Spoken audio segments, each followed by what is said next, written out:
ভোটের আগেই বসিরহাট অশান্ত, আইএসএফ কর্মী সমর্থকদের মারধরের অভিযোগ শাসক দলের বিরুদ্ধে। বসিরহাট লোকসভা কেন্দ্রের বসিরহাটের ইটিন্ডা পানিতর এলাকার ঘটনা।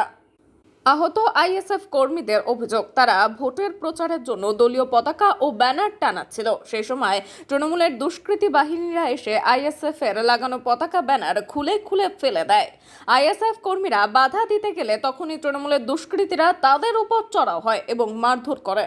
আহত আইএসএফ কর্মী সমর্থকদের নিয়ে বসিরহাট জেলা হাসপাতালে নিয়ে আসা হয়।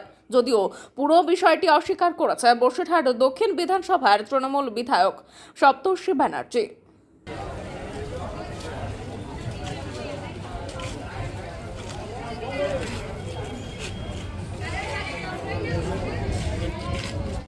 কি হয়েছে বলুন তো?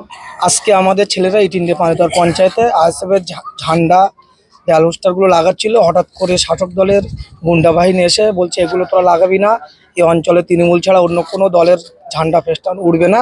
আমাদের কর্মীরা তখন বলে কেন উঠবে না, আমাদের অধিকার আছে, আমাদের দল লড়াই করছে, আমরা নিশ্চয়ই লাগাবো।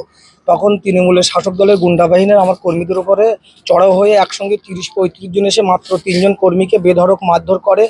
মাথায় এত আঘাত করেছে, মাথা সিটি স্ক্যান হয়েছে। আমার এই কর্মীরা সকাল থেকে 3 জন বমিও করছে, এদের অবস্থা খুব খারাপ। এইভাবে শাসক দলরা আজকে আমাদের কর্মীদের উপর অত্যাচার করছে। আপনারা কি চাইছেন? আমরা চাইছি প্রশাসনিকভাবে আইনগত দিক দিয়ে এই যে অত্যাচারের শিকার হয়েছে, এই যে আক্রমণ শাসক দল আমাদের কর্মীদের উপরে করছে, প্রশাসনিক দিক থেকে তাদের শাস্তি চাইছি আমরা। আপনার নাম?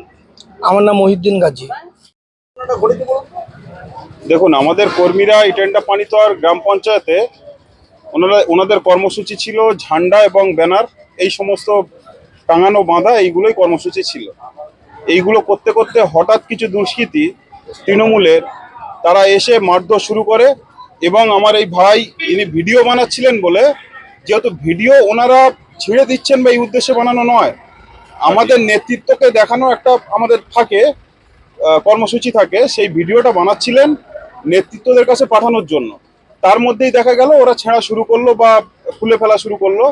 তো একটা কথা ধরতে গিয়েই বা ভিডিওটা করার কারণেই মোবাইলটাও কেড়ে নেয় এবং ভাইটাকে অনেক মারধর করে। ভাইটা এখন উঠেও ভালোভাবে সেইভাবে দাঁড়াতে পারছে না, সিটি স্ক্যানও করেছে, মাথার যন্ত্রণা প্রচন্ড হচ্ছে, বসেও থাকতে পারছে।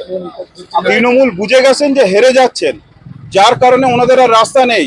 আইএসএফকে আটকানোর একটাই রাস্তা ওনারা বেছে নিয়েছেন, মারধর করে কর্মীদেরকে আটকাবেন। সেটা কখনোই হবে না। আমরা এক্ষুনি তার স্টেপ নেব, আমরা থানায়ও যাব, কে কে মেরেছে, তার কত পাওয়ার, কত ক্ষমতা, সেটাও বোঝাবো। আক্তার রহমান বিশ্বাস, ইন্ডিয়ান সেকুলার ফ্রন্ট প্রার্থী, বসিরহাট। তো এই বিষয়ে আপনার কি বক্তব্য? তাদের নিজেদের মধ্যে সমস্যা, তারা মাতামাতি করেছে, মারামারি করেছে, আহত হয়েছে। আমি যেটা শুনলাম স্থানীয় নেতৃত্বের কাছ থেকে, তাদের তো এখন হেডে পালানোর পথ নেই, জামানত বাজেয়াপ্ত হবে, তাই জন্য তারা তৃণমূলকে কালিমালিপ্ত করার চেষ্টা করছে এবং তাদের এই ধরনের বক্তব্যকে আমরা প্রতিবাদ করছি। যদি তারা সত্যি প্রমাণ থাকে তাহলে প্রমাণ দেখাক। ঠিক আছে, ঠিক আছে, ঠিক আছে, ধন্যবাদ, ধন্যবাদ।